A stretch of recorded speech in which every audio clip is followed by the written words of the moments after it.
It is not just a shipwreck. It is a question that has never been answered. How could a massive steel ferry, the MV Spice Islander I advertised as the modern lifeline of the Zanzibar archipelago, collapse in the dead of night, vanishing from the radar in less than 4 minutes?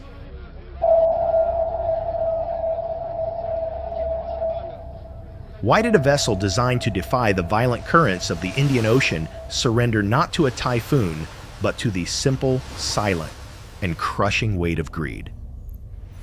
And more importantly, why did nearly 3,000 unsuspecting passengers become the first victims of the very confidence they trusted boarding a ship that was technically already dead before it even left the pier? But that is only the surface. Behind the moment the ship tilted into the black water lies another story less told but equally dangerous about political arrogance, a fatal center of gravity, and a chain of small errors merging into history. Why did it all happen in September of 2011, claiming more lives than the Titanic, yet remaining a ghost in the global memory? And what actually killed the Spice Islander? Was it the sea, the physics of the hull, or the human element? Stay tuned, because the truth about the Titanic of Africa is unlike any story you know.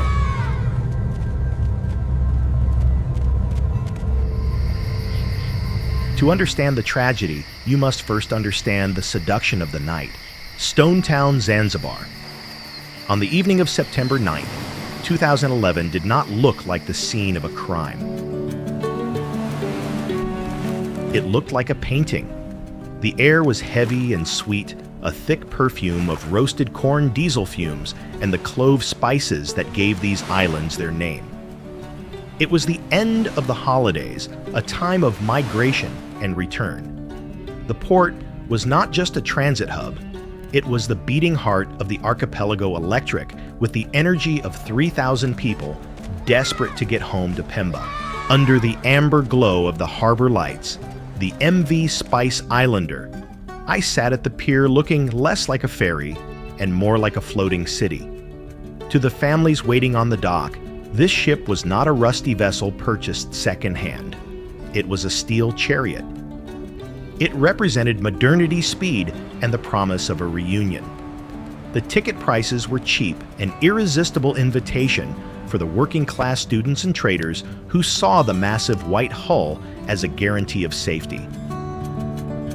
The mood was infectious. Children ran through the legs of adults, chasing the stray cats of the harbor. Traders balanced heavy sacks of rice and cement on their shoulders, shouting jokes to the crew. There was no fear here. There was only the thrill of the journey. The ship was the star of the show, its engines humming a low, steady rhythm that vibrated through the concrete pier, a sound that felt like power, not fragility. As the gates opened, the crowd surged forward, a human river flowing into the steel belly of the beast. They packed the lower decks. They filled the cargo holds. When the seats were gone, they claimed the floor. When the floor was gone, they climbed onto the stacks of cargo. It was a chaotic, vibrant mosaic of Tanzanian life. Inside the cabins, the air conditioning hummed, promising a cool sleep. On the upper decks, young men lit cigarettes and leaned against the railings, watching the lights of Stone Town shimmer on the black water, feeling like kings of the Indian Ocean. The sheer weight of 3,000 passengers pressed down on the steel plates, and as the last 100 people squeezed on board, the ship settled deeper into the silt.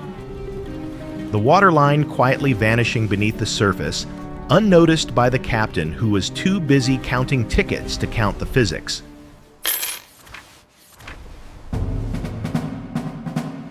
There was, for a brief moment, a glitch in the dream. As the overcrowding reached its peak, the vessel began to list slightly at the dock. A few passengers, those with the sharpest instincts, felt the wrongness of the angle. They shouted, demanding to be let off. But their voices were swallowed by the noise of the celebration. The crew, confident and authoritative, dismissed the concerns. They corrected the tilt, not by removing weight, but by shifting passengers like ballast. The list vanished. The illusion of stability returned. The passengers who had screamed were silenced, not by force, but by the overwhelming consensus that everything was fine. The ship cast off. As the Spice Islander moved away from the lights of Zanzibar, it entered the open embrace of the Zanzibar Channel. The ocean was calm, a vast sheet of black glass reflecting the moon. The wind was gentle, cooling the sweat on the faces of those sleeping on the open deck. It was a perfect night for sailing. Inside the ship, the atmosphere settled into a rhythmic peace. The engines provided a steady, comforting lullaby. Families laid out mats on the cargo floors, turning the steel corridors into a massive communal bedroom. Mothers nursed infants. Men played cards. The smell of fear was entirely absent, replaced by the smell of salt spray and shared food. They were safe. They were on a machine built by man to conquer the elements, and tonight the elements seemed to be sleeping.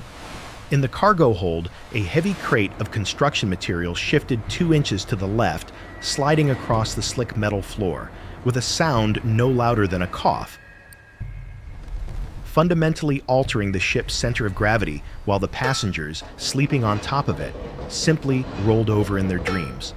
For 4 hours, the Spice Islander was the safest place in the world. It was a bubble of light moving through the void. The passengers trusted the steel. They trusted the crew. They trusted the silence of the ocean. They closed their eyes, lulled by the gentle rocking motion, unaware that the rocking was becoming slightly slower, slightly deeper, as the ship struggled to right itself against a weight it could no longer understand.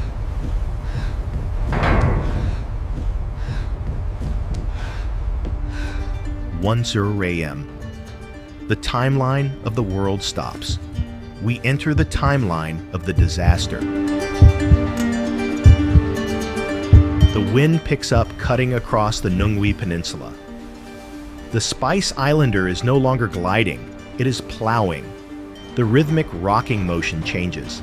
It stops being a gentle cradle and becomes a sluggish, drunken stumble. The ship rolls to the starboard side, heavy and deep. It hangs there for a second too long. Physics is sending a warning. The center of buoyancy is fighting a losing war against the center of gravity. On the upper deck, the conversation dies. A young man grips the railing. His cigarette falls from his fingers, but it doesn't hit the deck where he expects. It rolls uphill.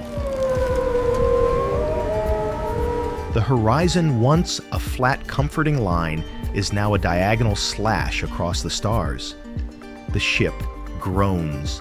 It is a deep subsonic frequency that vibrates in the teeth of 3,000 people. This is not the sound of an engine. It is the sound of steel skeletons screaming under torture. As a mother in the third-class cabin reaches out to steady her sleeping child, the tea in her cup does not spill. It defies gravity, climbing the rim of the porcelain and freezing there perfectly horizontal. Then the lights flicker. For a heartbeat, the electricity fights to stay alive. The bulbs buzz, turning the corridor into a strobe light of terror. Flash faces of confusion. Flash a crew member running, not walking. Flash the angle of the floor steepening to 30 degrees. Then, total darkness.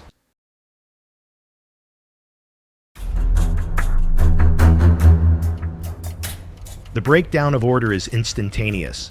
The comfortable warmth of the cabin transforms into a suffocating heat. Gravity. The only constant law these people have ever known betrays them. The floor is now a wall. The wall is now a ceiling. Luggage crates and sacks of rice become missiles. They slide across the deck with the force of cannonballs, smashing into the legs and ribs of the passengers huddled in the dark. There is no announcement, no alarm. No captain's voice. There is only the sound. It begins as a low rumble and escalates into a deafening roar. In the cargo hold, the greed makes its move. The unlisted cars, the tons of cement, the iron bars, they break their chains. The sound of shifting cargo is like thunder trapped inside a drum. It slams into the starboard hull, sealing the vessel's fate. The list creates a domino effect. People in the lower decks are no longer passengers. They are loose objects in a tumbling box. They slide helplessly down the sloped floor, piling into a crushing mass of limbs and fabric against the starboard bulkhead. And then the ocean enters. It does not knock. It tears the doors off their hinges. The water is not cold. It is numbing. It rushes into the open hatches with the force of a freight train. It hisses as it hits the hot engines, creating a cloud of scalding steam that blinds the engineers. The clock on the bridge ticks to 1:02 a.m., and the captain's coffee mug slides off the console, shattering on the floor. At the exact same second, the first 100 gallons of seawater flood the main generator room. Panic creates a bottleneck. In the narrow stairwells, hundreds try to ascend a staircase that is now sideways. They are clawing at the metal steps, climbing over one another. The air is filled with a cacophony of prayers, screams, and the terrible high-pitched screech of tearing metal. But the ship does not wait. It does not offer a moment of grace. It rolls past the point of no return.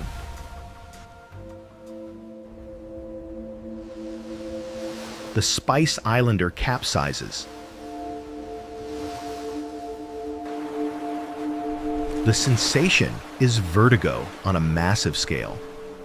For those on the top deck, the stars suddenly spin and vanish, replaced by the rushing black water. They are thrown into the void. For those inside, the world simply ends. The ceiling becomes the floor. The water is no longer rising. It is falling on top of them. The air pockets shrink. The pressure builds in the ears, a sharp stabbing pain. The ocean fills the corridors, silencing the screams one by one, replacing the human noise with the glug glug glug of air escaping the dying lung of the ship. It is fast, terrifyingly fast. A vessel the size of a city block flips like a toy in a bathtub. The engines die, but the propellers keep spinning for a few seconds in the empty air before slamming into the surf. Now, there is only the churning water. The massive hull creates a vortex, a suction that pulls everything down the luggage, the life jackets, the people. The ocean is not angry. It is efficient. It swallows the Spice Islander whole, dragging it down towards the bottom of the Zanzibar Channel.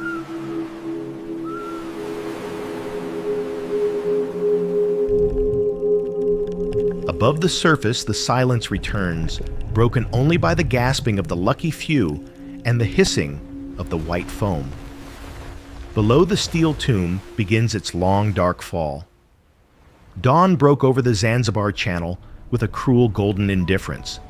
The storm had vanished as quickly as it had arrived, leaving the ocean surface flat and mirrored. But where the MV Spice Islander? I should have been cutting through the waves. There was only a surreal, horrific new geography. The sun did not rise on a ship. It rose on a graveyard of foam.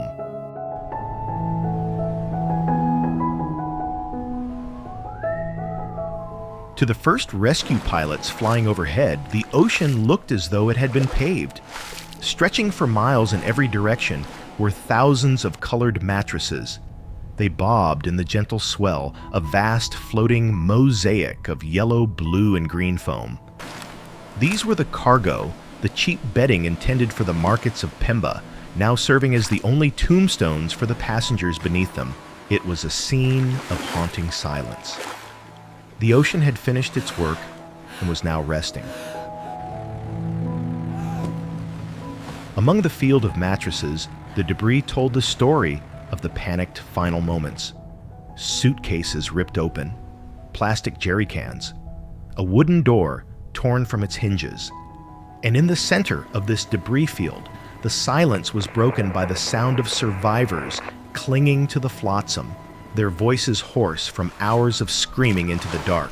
But as the survivors were pulled from the water by local fishermen who arrived hours before any official Navy vessel, the engineering autopsy began in the minds of the experts. The Spice Islander had not been destroyed by a rogue wave. It had been assassinated by physics. The forensic reconstruction of the disaster revealed a fatal calculation. The ship was designed with a specific metacentric height, the crucial distance between its center of gravity and its center of buoyancy. This is the invisible hand that pushes a ship upright when it tilts. But on that night, the hand had been cut off. The manifest was a lie. The ship was officially carrying 600 passengers. The reality was nearly $3,000. But the people were not the only weight. The cargo hold was packed so tight with heavy construction materials, cement steel beams vehicles, that the ship's center of gravity had risen dangerously high. It was like trying to balance a sledgehammer on the tip of its handle. When the ship turned into the wind, the righting arm, the force required to bring the ship back to level, simply didn't exist. The mathematics were absolute. Once the vessel listed past 12 degrees, gravity switched sides. Instead of pulling the ship upright, gravity pulled it down. The ship didn't just fall over, it was pulled underwater by its own cargo.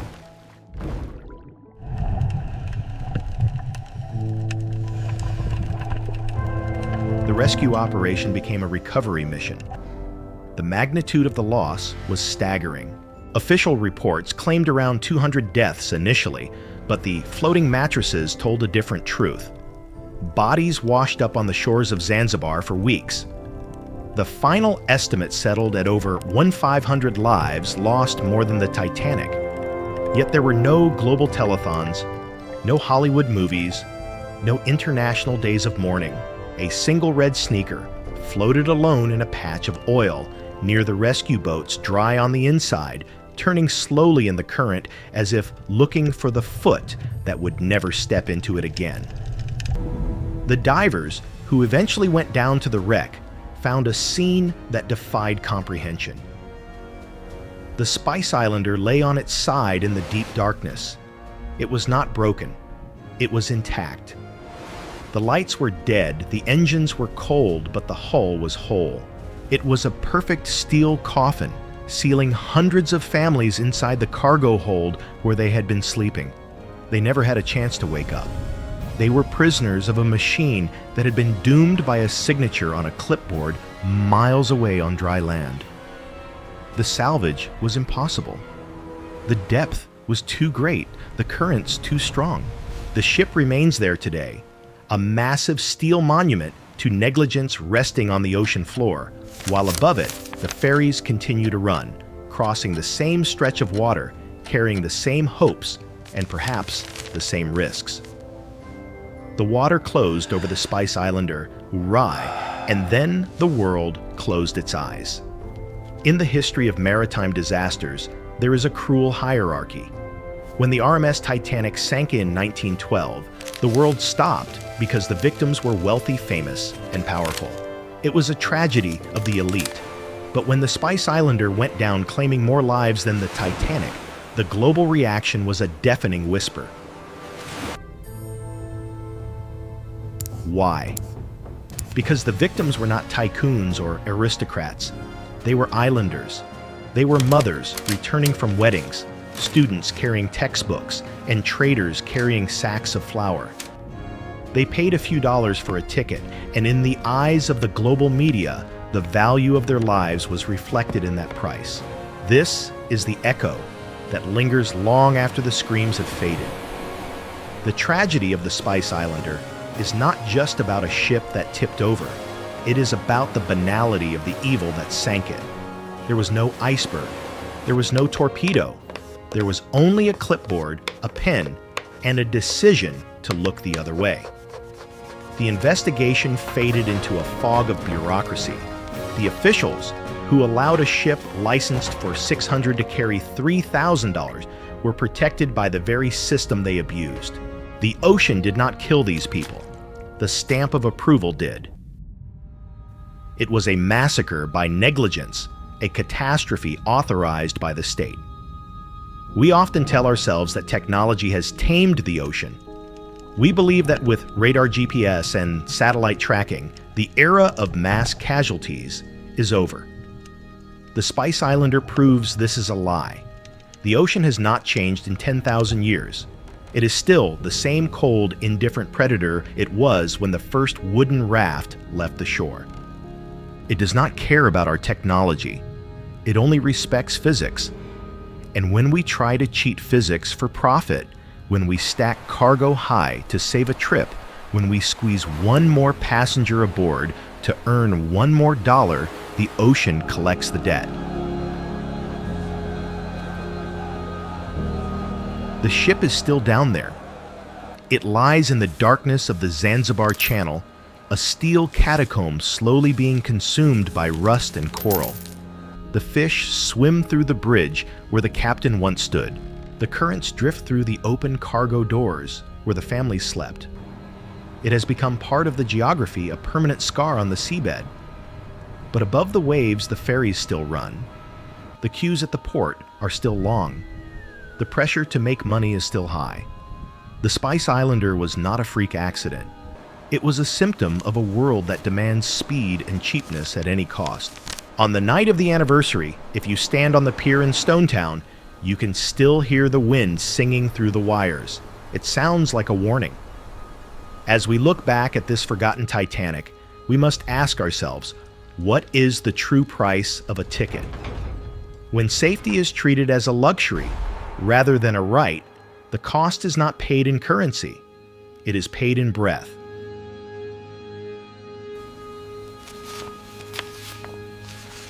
It is paid in future generations that will never be born. The Spice Islander reminds us that the line between a journey and a disaster is razor thin, and sometimes the most dangerous thing in the ocean is not the water, but the arrogance of the men who think they can command it. History is not just dates and numbers. It is the collective memory of our species. Thank you for taking the time to remember these events with us. If you have a story or an event you believe deserves to be told, leave it in the comments. We are listening.